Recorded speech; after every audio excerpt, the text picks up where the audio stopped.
La semana pasada estábamos considerando entonces Apocalipsis capítulo 20 y determinamos cuándo fue atado Satanás.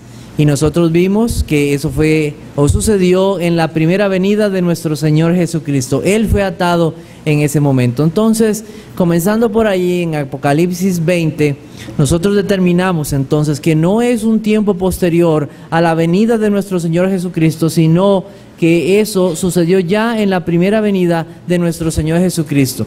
Entonces, esa fue una de las cosas que nosotros vimos a través de la Escritura. ¿Y por cuánto tiempo fue atado?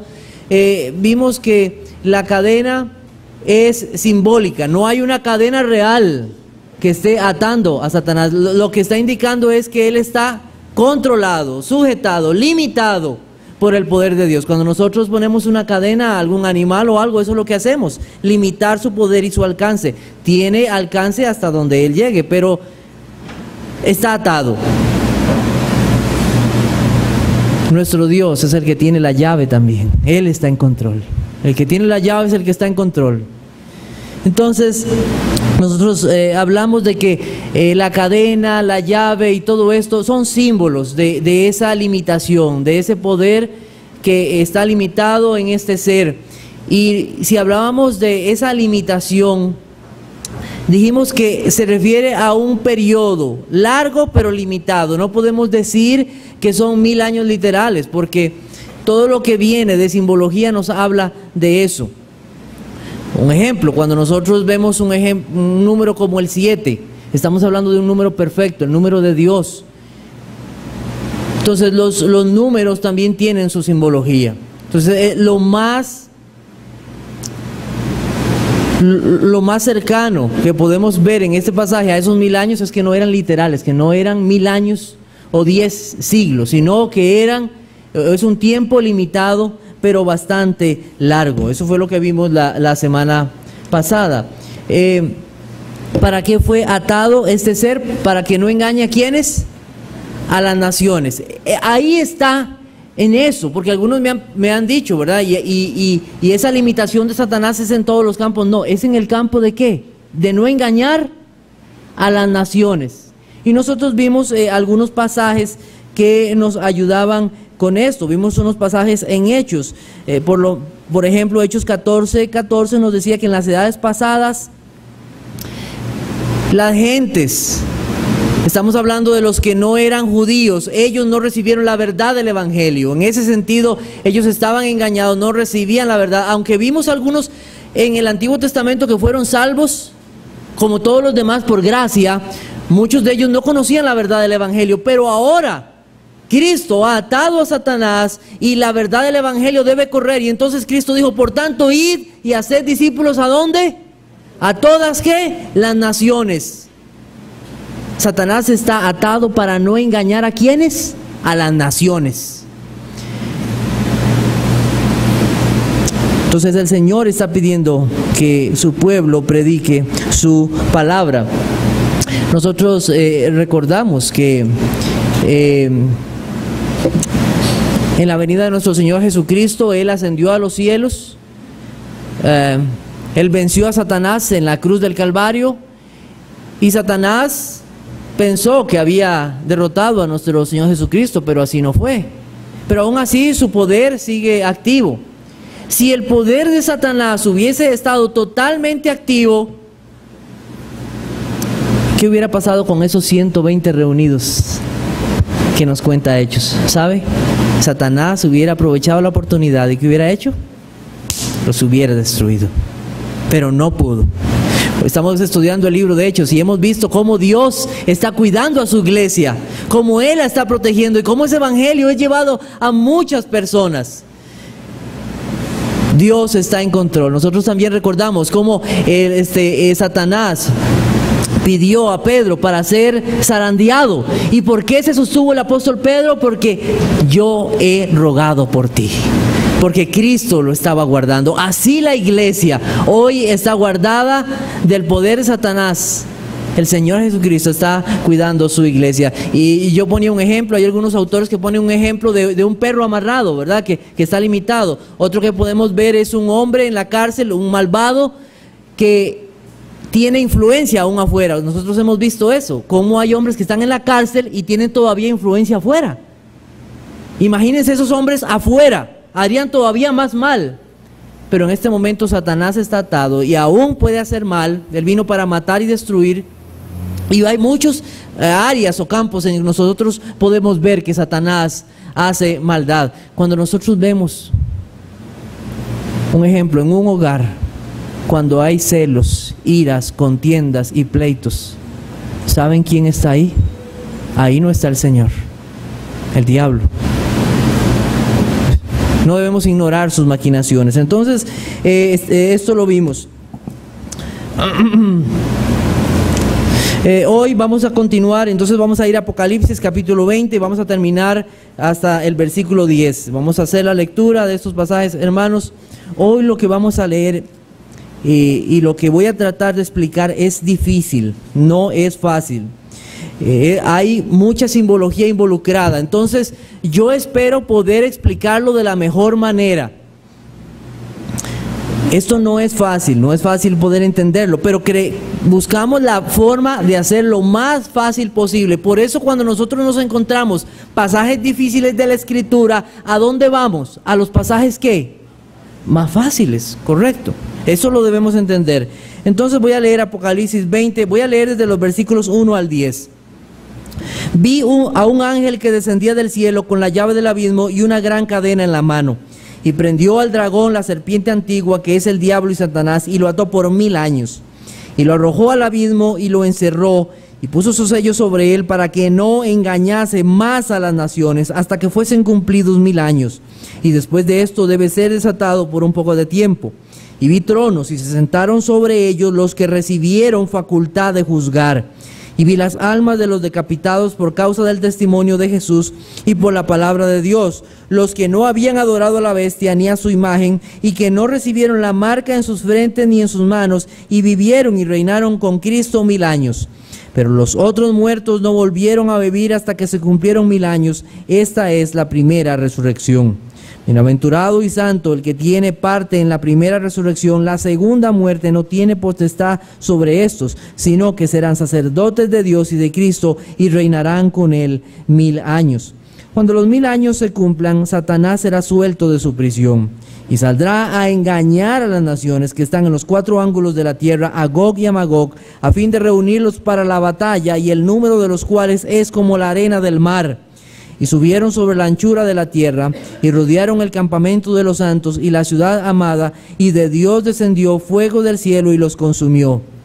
Y el diablo que los engañaba fue lanzado en el lago de fuego y azufre, donde estaban la bestia y el falso profeta, y serán atormentados día y noche por los siglos de los siglos. Entonces, aquí falta una consideración, tengo unas consideraciones. No hay referencia en estos pasajes a algún pueblo de Israel, porque se ha hecho relación entre el milenio y el pueblo de Israel, que ahí en el milenio los dispensacionalistas, premilenaristas, dicen que este pasaje se refiere a un tiempo del reinado de Cristo y el pueblo de Israel. No hay en Apocalipsis 20, del 1 al 10, una referencia al pueblo de Israel étnico. No lo hay. No hay una referencia, no podemos inferirlo en este pasaje. Nosotros también debemos de recordar que el libro de Apocalipsis fue escrito como una consolación para la iglesia de Cristo perseguida. Entonces eso lo tenemos que tener en mente. Una iglesia perseguida y atribulada necesita consolación. En tercer lugar, la Biblia no habla de varias resurrecciones.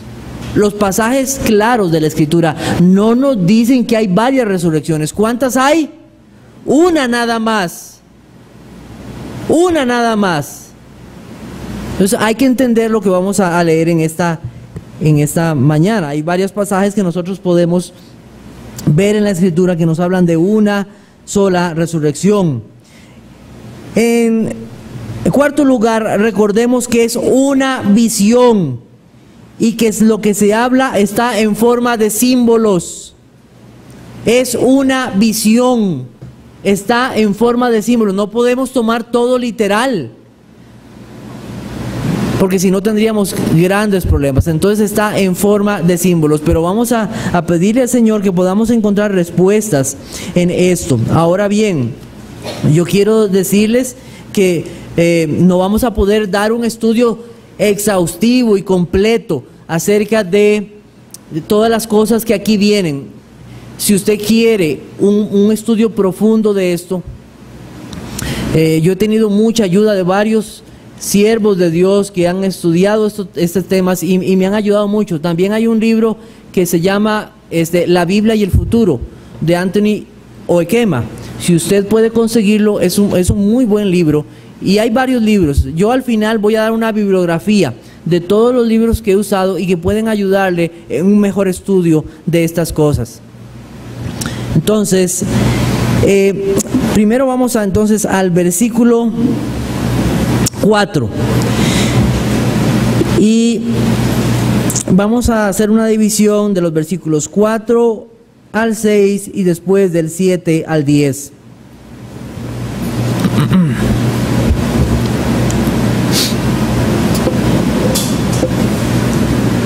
Entonces vamos a ver la continuación del reino. Entonces tengo una pregunta para nosotros en el versículo 4. Dice el versículo 4: y vi tronos y se sentaron sobre ellos los que recibieron facultad de juzgar, y vi las almas de los decapitados por causa del testimonio de Jesús y por la palabra de Dios. Entonces, lo primero que debemos de notar: ¿dónde suceden estos 1000 años? ¿Dónde se están dando? Porque los dispensacionalistas dicen que esos 1000 años se dan aquí en la tierra, que son 1000 años aquí en la tierra. Pero viendo Apocalipsis 20, versículo 4, ¿dónde se da ese tiempo? Ese periodo de tiempo, ¿dónde se está dando? Dice el versículo 4: y vi tronos. Y después, seguidamente, unas líneas más abajo, y vi almas. ¿Dónde están las almas? Están con Cristo. Versículo 4 al final: y vivieron y reinaron ¿con quién? Con Cristo. Entonces, en primer lugar, no puede ser en la tierra. Ahora, si usted me dice, ¿cómo es que Juan ve almas? ¿Alguien puede ver almas? Es interesante, ¿verdad? Pero recordemos que es una visión. Y así como él pudo ver almas, pudo haber un ángel que descendía del cielo. ¿Ven qué simbolismo? Entonces, es una cantidad de simbolismo que se da en esto. Entonces, él está viendo una visión, por eso es que puede ver las almas, por eso es que pudo ver el ángel. Esas almas están con Cristo, están en los cielos. También nos habla de la palabra tronos, y vi tronos. Si usted hace una búsqueda de tronos en un buscador ahí en Google, en alguna página de Biblia, y pone un search ahí a buscar la palabra tronos en Apocalipsis, aparece entre 40 y 50 menciones de la palabra tronos. Y en todas ellas, tronos está en los cielos, a excepción de 3 pasajes. Vamos a buscarlos. Apocalipsis 2:13. Estas son las excepciones. Apocalipsis 2:13.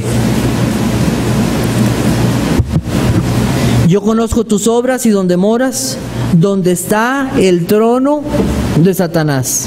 Esa es una excepción. Capítulo 13, versículo 2. Y la bestia que vi era semejante a un leopardo, y sus pies como de oso, y su boca como de boca de león, y el dragón le dio autoridad, le dio su poder y su trono. Y la última está en 16:10. El quinto ángel derramó su copa sobre el trono de la bestia. Todas las demás veces se refiere a esos tronos en el cielo. Y vemos que estas referencias no son tronos con el Señor. Todas las demás veces se refiere a tronos con Cristo. ¿En dónde? En los cielos. ¿Dónde se dan esos 1000 años? ¿Dónde? En los cielos, no en la tierra. Estas almas, ¿qué están haciendo ahí con Cristo en Apocalipsis 20? Si nosotros buscamos el versículo 4, ¿qué están haciendo ahí con Cristo? Así, de primera entrada, en el versículo 4 al inicio, vemos: y se sentaron sobre ellos los que recibieron la facultad de juzgar. No todos recibieron esa facultad, algunos, de juzgar. Y dice al final que ellos vivieron y reinaron ¿con quién? ¿Qué están haciendo? Están reinando con Cristo, están viviendo con Cristo. Y se les dio a algunos la posibilidad de juzgar. Entonces, eso es lo que ellos están haciendo ahí. Ahora ellos están con el Señor. Nosotros sabemos por las Escrituras que el único juez para todos los hombres, desde que han nacido, es el Señor Jesucristo. Dios juzgará a los hombres a través de su Hijo Jesucristo. A Él le ha sido entregado todo poder. Pero de una forma, la Biblia también nos dice que yo no sé cómo, y hay que ser claros, hay cosas que no sabemos. Ellos juzgarán, y la Biblia nos da varios pasajes. Mateo 19, 28. Busquemos un ejemplo. Mateo 19, 28.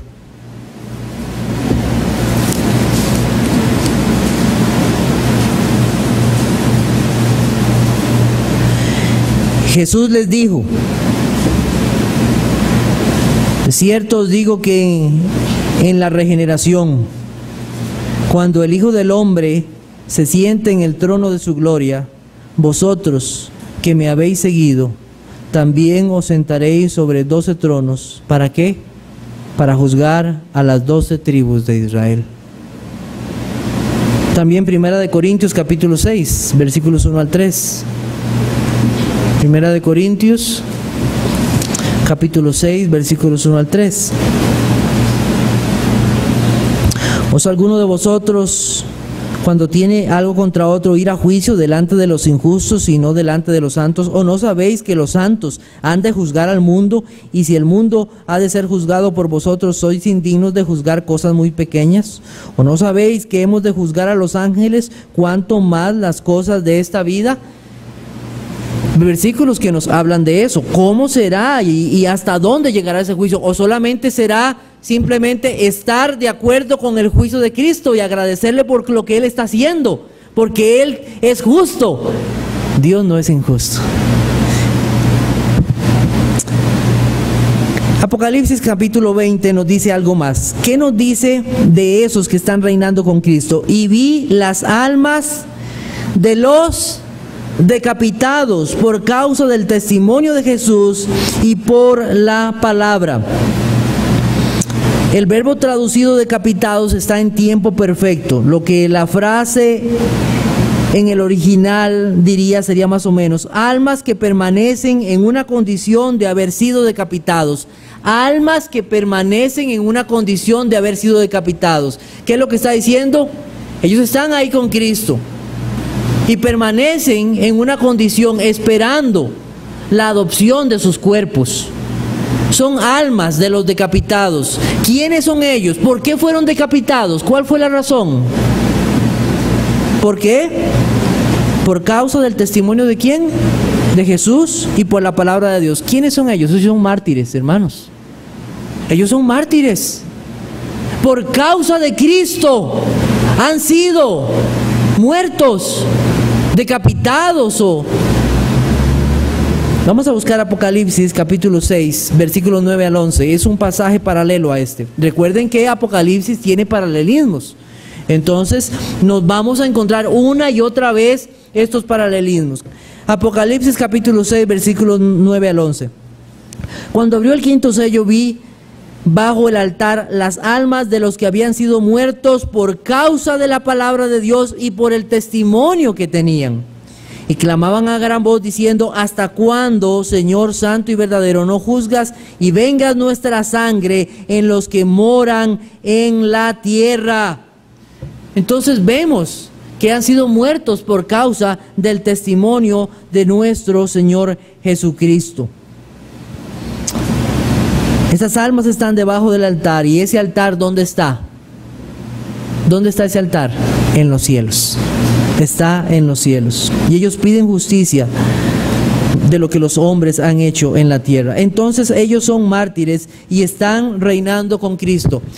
Hago una pregunta: ¿no es esto un consuelo para los que han sido muertos por causa de Cristo?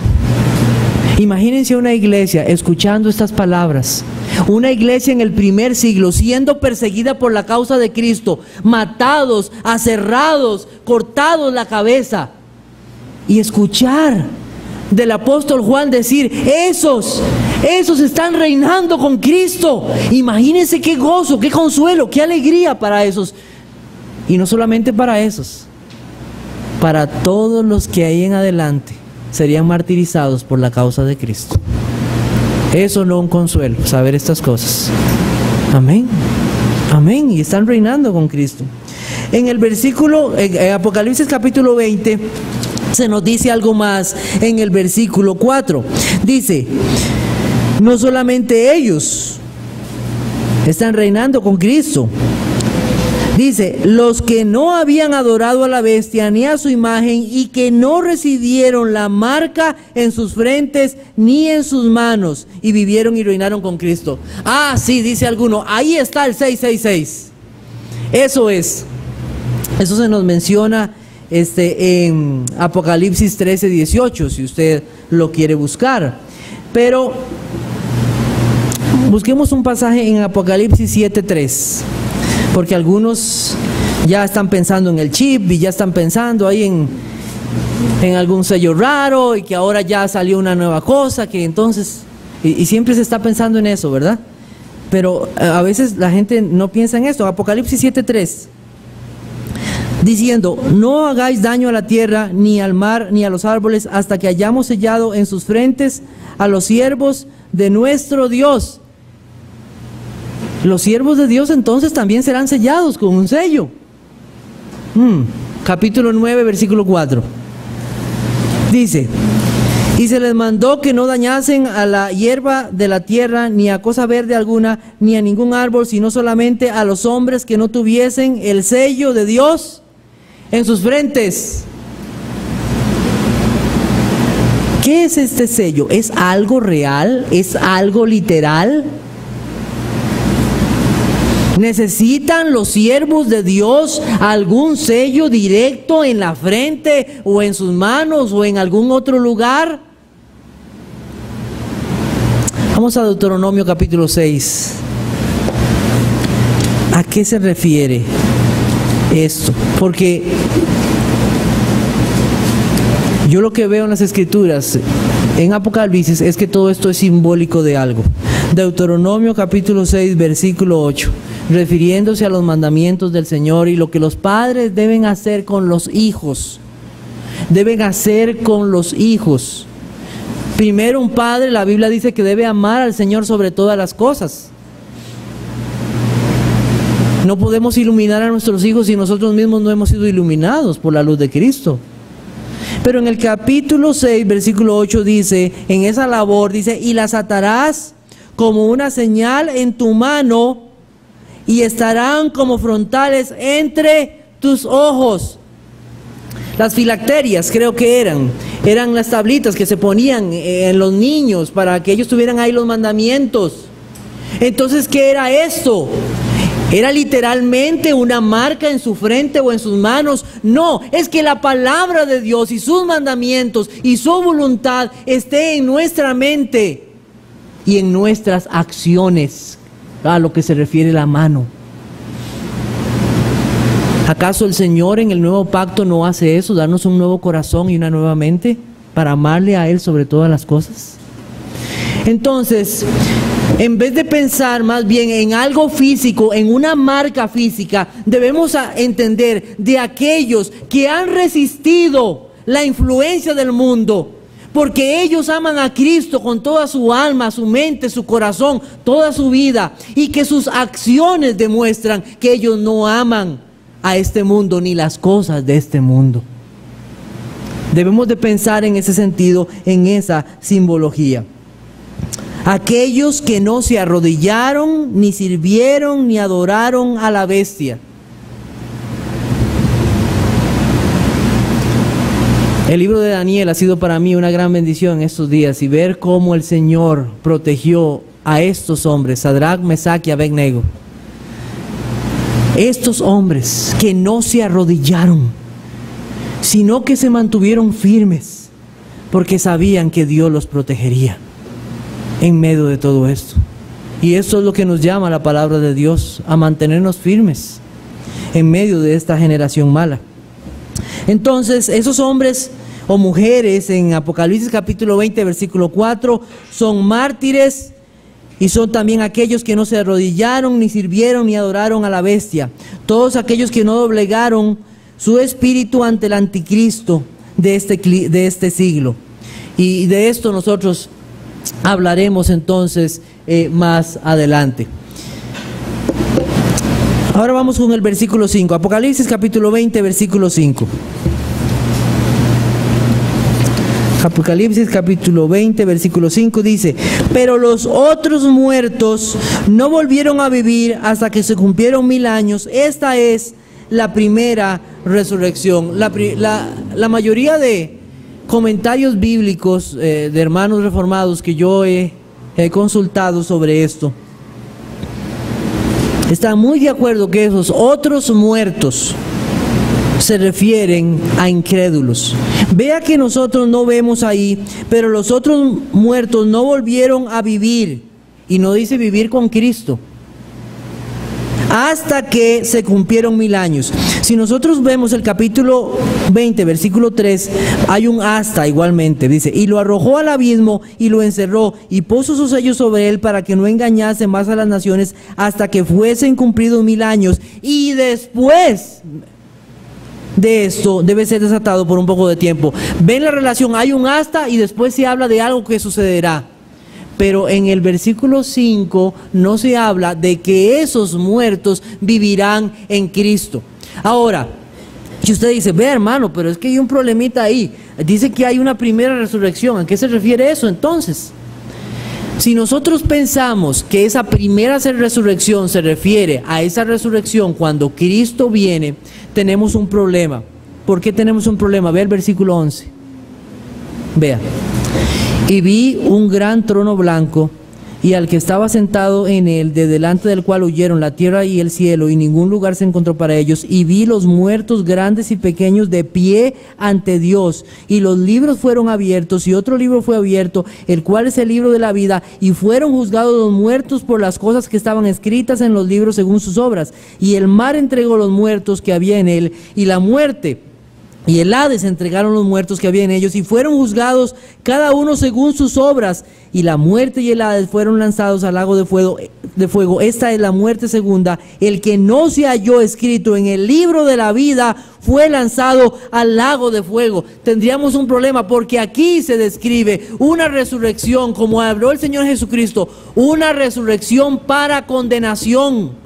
Esta es la resurrección, cuando Cristo viene y Él juzga, y los muertos son levantados para ser juzgados por sus obras. Y también al mismo tiempo los que están en Cristo son llevados, aquí no es mencionado, para estar con Cristo.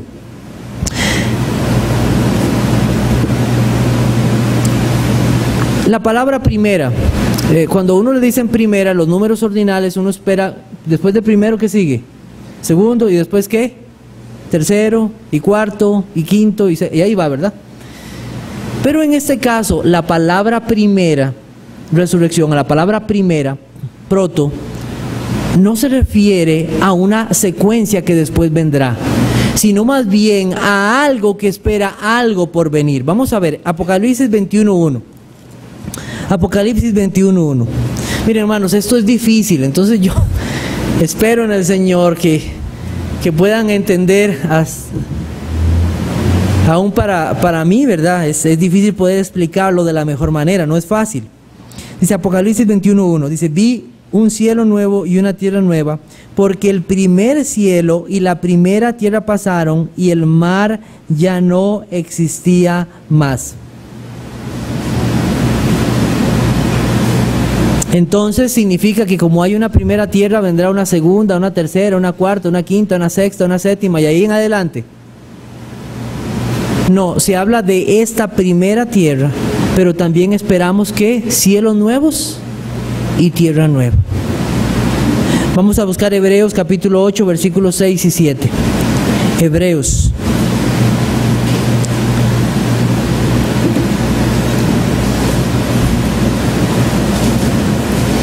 Dice, pero ahora por cuanto es mejor ministerio, pero ahora tanto mejor ministerio es el suyo, por cuanto es mediador de un mejor pacto establecido sobre mejores promesas. Porque si aquel primero hubiera sido sin defecto, ciertamente no se hubiera procurado lugar para el segundo. Versículo 13, al decir nuevo pacto, ha dado por viejo el primero, y lo que se da por viejo y se envanece está próximo ¿a qué? A desaparecer. Entonces se plantea el primero como algo temporal y el segundo como algo ¿qué? Definitivo, como algo definitivo. Primera de Corintios capítulo 15 versículo 45. Primera de Corintios capítulo 15 versículo 45.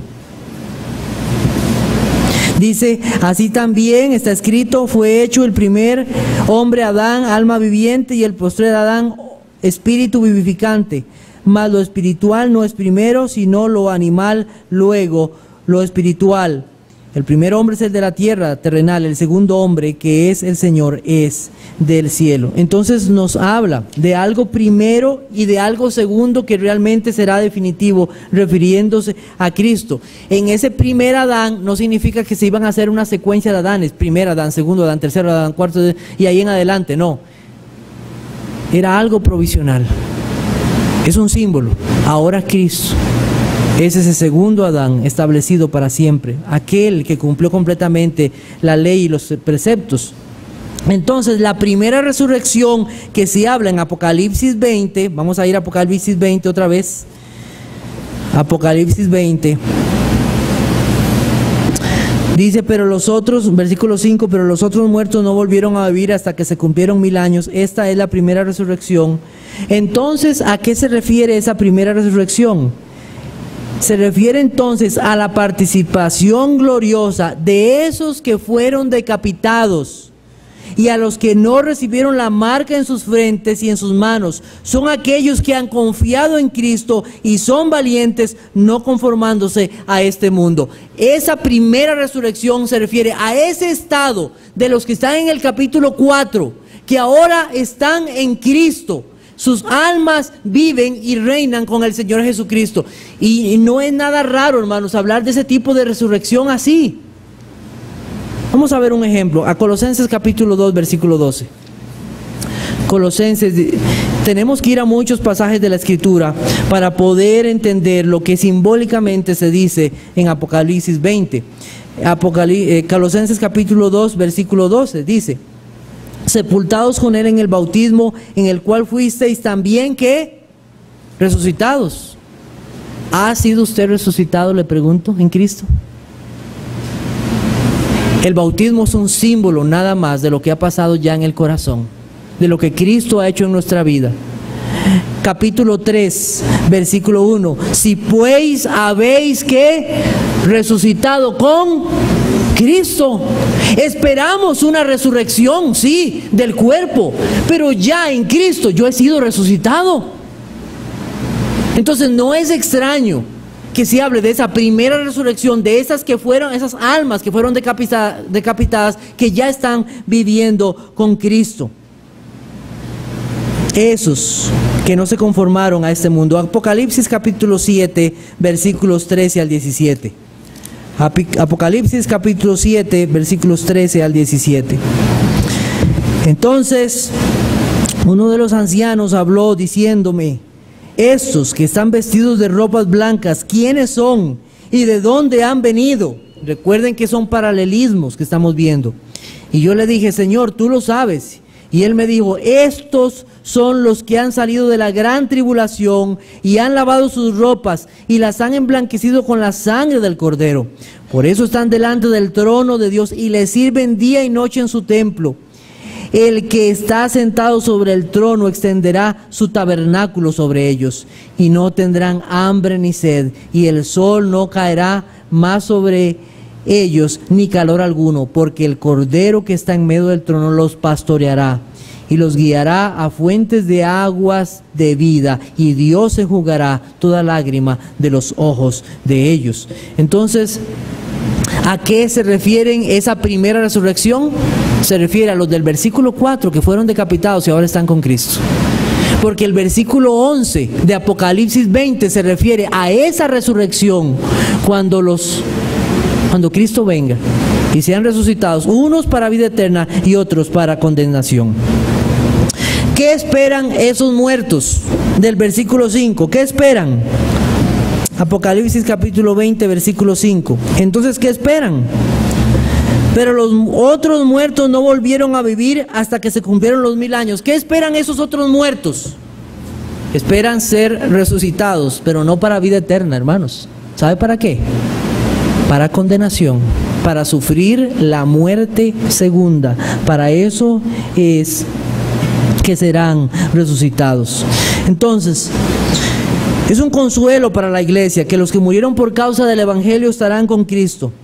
Y para aquellos que fueron valientes y no se conformaron a este mundo, ellos reinarán con Él. Es para los que están en Cristo.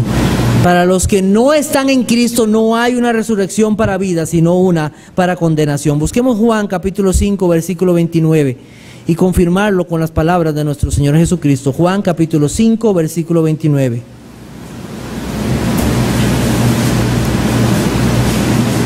Algo que veremos la próxima semana, sí, creo que esta o la otra, veremos que ese juicio se basará en las obras. Dice, y los que hicieron lo bueno saldrán a resurrección de vida, mas los que hicieron lo malo a resurrección ¿de qué? De condenación. Sí habrá una resurrección, pero para condenación. Serán juzgados por sus obras demostrarán quién es su Señor y a quién amaban y a quién servían. Entonces ahora vamos con el capítulo 20, versículos 7 al 10. Vamos a leer Apocalipsis capítulo 20, versículos 7 al 10. Si usted tiene preguntas, por favor escríbamelas. Pocos me han escrito preguntas, entonces yo digo, o no están entendiendo mucho, o ha quedado claro, gracias al Señor. Entonces yo espero que haya quedado claro. Muy bien, solo voy a leer el versículo 6. Bienaventurado el santo, el que tiene parte en la primera resurrección.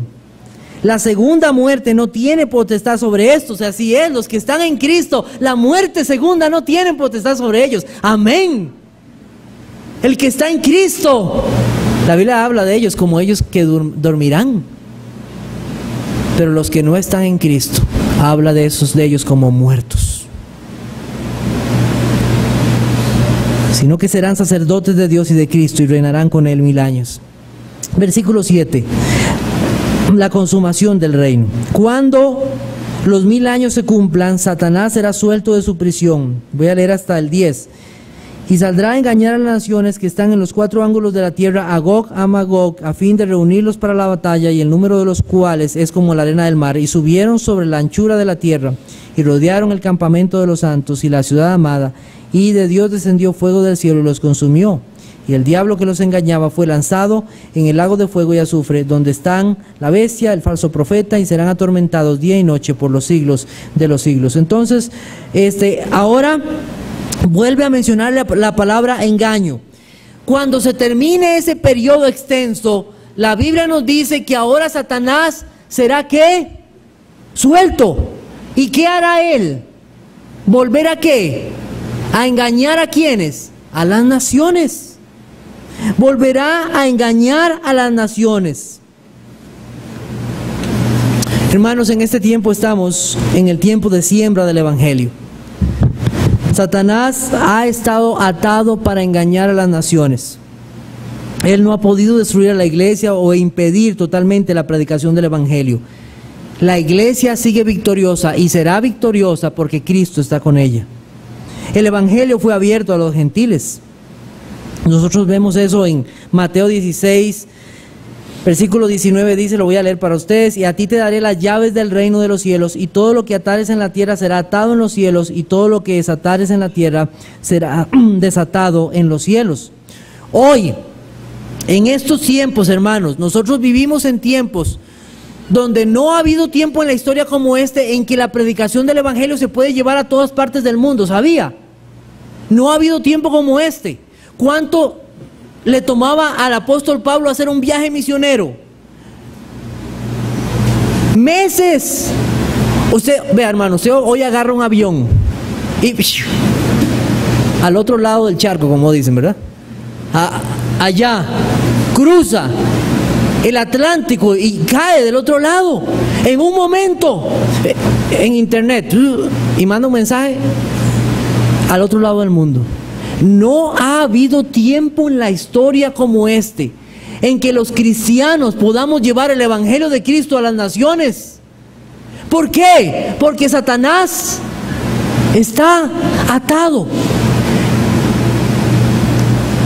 Mire, si el perro está atado, yo paso. Pero si el perro está desatado, va a ser muy difícil que yo pase. ¿Cuántas oportunidades del evangelio, de compartir el evangelio, estás desperdiciando hoy? Porque vendrá un tiempo donde Satanás será suelto, hermanos. Ay, ay, ay. Y seremos guardados de ese poder solamente por el poder de Cristo. Pero Él vendrá a engañar a las naciones, porque Él desea destruir a la iglesia de Cristo y a Cristo, y siempre ha sido su deseo. Más de algo de conocimiento, yo quiero que ustedes entiendan que todo lo que está pasando en escatología está ligado al evangelio de Cristo y a la predicación del evangelio y a vivir para Él. Hoy aprendimos un versículo o dijimos un versículo que tiene que vivir con él, que tiene que ver con esto. ¿Con qué tiene que vivir? O está relacionado con vivir irreprensibles, santos para el Señor. ¿Para qué? Para la venida de nuestro Señor Jesucristo. Pero vendrá tiempo cuando no será así. Dice que entonces Él saldrá a engañar a las naciones que están en los cuatro ángulos de la tierra. Vea, de todo el mundo. Todo el mundo se va a volver contra la iglesia. Todo el mundo. ¿Quiénes son Gog y Magog? ¿Quiénes son Gog y Magog? Y se habla de una batalla. Dice el versículo 8, dice, a fin de reunirlos para la batalla. No dice una batalla, dice la batalla. Cuando usted dice la batalla, es la batalla. Es la batalla final, no es una de tantas. Vamos a buscar varios pasajes. Apocalipsis 16, 13 y 14. Apocalipsis 16, 13 y 14. Y vi salir de la boca del dragón y de la boca de la bestia y de la boca del falso profeta 3 espíritus inmundos a manera de ranas, pues son espíritus de demonios que hacen señales y van a los reyes de la tierra en todo el mundo para reunirlos ¿qué? A la batalla de aquel gran día del Dios Todopoderoso. Son paralelismos. Otra vez la palabra, la batalla. Capítulo 19, versículo 19. Y vi a la bestia y a los reyes de la tierra y a sus ejércitos reunidos para guerrear contra el que montaba el caballo y contra su ejército. Hay una lucha. Capítulo 20 y versículo 8, que es el que estamos viendo. A reunirlos para la batalla. ¿Quiénes son Gog y Magog? Nosotros tendríamos que ir a Ezequiel 38 y 39, donde se menciona a Gog y a Magog en el Antiguo Testamento. No vamos a leer los dos capítulos porque es imposible. Pero Gog y Magog, referidos en ese pasaje de Ezequiel, se refieren, o era una profecía, de un hombre que iba a venir sobre Israel y iba a hacer un gran daño. Antíoco Epífanes. Este hombre iba a destruir Israel y el pueblo, iba a capturarlos, iba a tenerlos sobre una gran opresión. A eso se refiere. Esa fue la última gran opresión sobre el pueblo de Israel. La última de este hombre. Está en la historia, en un libro que se llama Macabeos, que no es un libro inspirado, está en la Biblia católica, usted lo podría buscar y leer, o en internet, y usted va a leer un poco de eso. ¿Qué pasó ahí? ¿Qué pasó ahí? un puñado del pueblo de Israel, pocos, sacaron a este hombre, Antíoco Epífanes, lo hirieron y salió derrotado y murió de una forma horrible, podrido. Un puñado contra un ejército enorme. Y el pueblo de Israel recuerda esto como algo grandioso. ¿Por qué se hace referencia a Gog y Magog? ¿Qué está pasando? Satanás es suelto, la iglesia es perseguida, los santos, y nada más para que nos fijemos ahí, ¿verdad? Versículo 9, y subieron sobre la anchura de la tierra y rodearon el campamento de los santos. Alguien dijo que es que en Apocalipsis, después del capítulo 3 o 4 ya no está la iglesia. ¿Y quiénes son estos santos entonces? ¿Quiénes son esos santos? No es la iglesia de Cristo, es la iglesia de Cristo. La iglesia de Cristo rodeada por este avance del mundo, con el deseo de destruirlos. Y ese puñado, ese poquito, ese campamento de Dios es asolado por estas naciones. ¿Y qué pasa? ¿Qué pasa? Versículo 9. Y al final, y de Dios que descendió fuego del cielo y los consumió. Aquella guerra en Israel, donde un gran ejército atacó a Israel y unos poquitos lucharon y fueron victoriosos, es el paralelo que encontramos aquí de una iglesia pequeña, el pueblo de Dios en comparación con todas las naciones, que es victoriosa porque hay uno que trae victoria, y ese es nuestro Señor Jesucristo. ¿De dónde viene el fuego? ¿De dónde viene? Del cielo. ¿Y quién está en el cielo? Nuestro Señor Jesucristo. Él manda fuego del cielo y destruye a todos estos hombres. Entonces son liberados por el poder de Dios. Nosotros podríamos buscar unos pasajes más y avanzar sobre esto, pero solamente antes y vamos a verlo la próxima semana porque ya no me dio tiempo, pero solamente quiero dejar una aplicación para nosotros en esta mañana antes de terminar. Definitivamente Dios va a destruir a sus enemigos, eso es claro, y los que son de Cristo estarán con Él. Yo le quiero preguntar a usted, ¿de qué lado está usted? ¿De qué bando está usted? ¿Usted está en los enemigos de Cristo o está con el pueblo de Dios? Dice el Salmo 119, el Salmo 119, versículo 63, lo siguiente: compañero soy yo de todos los que te temen y guardan tus mandamientos. ¿Está usted en medio del pueblo de Dios? ¿Es usted compañero de todos aquellos que son la iglesia de Cristo? Porque los que no son la iglesia de Cristo serán destruidos. ¿De qué lado está usted? ¿De cuál bando? Ahí no hay bandera de paz aquí. No voy con uno y con otro. No, a mí no me metan en esto. Yo no creo en eso. No. En Cristo o sin Cristo, amigo de Dios o enemigo de Dios. Y eso debe quedar claro en usted. Cristo solo defenderá a los suyos y los otros serán destruidos. ¿Cuál es tu ciudadanía? ¿Es usted un creyente verdadero? Su forma de vivir, su forma de vestir, su forma de hablar demuestra que usted es ciudadano de los cielos y miembro del cuerpo de Cristo. No se confíe tampoco en una membresía de una iglesia. Usted tiene que considerar en su vida si usted pertenece al Señor Jesucristo, porque en ese día Él revelará los pensamientos de los hombres y Él apartará los unos de los otros. Que el Señor les bendiga.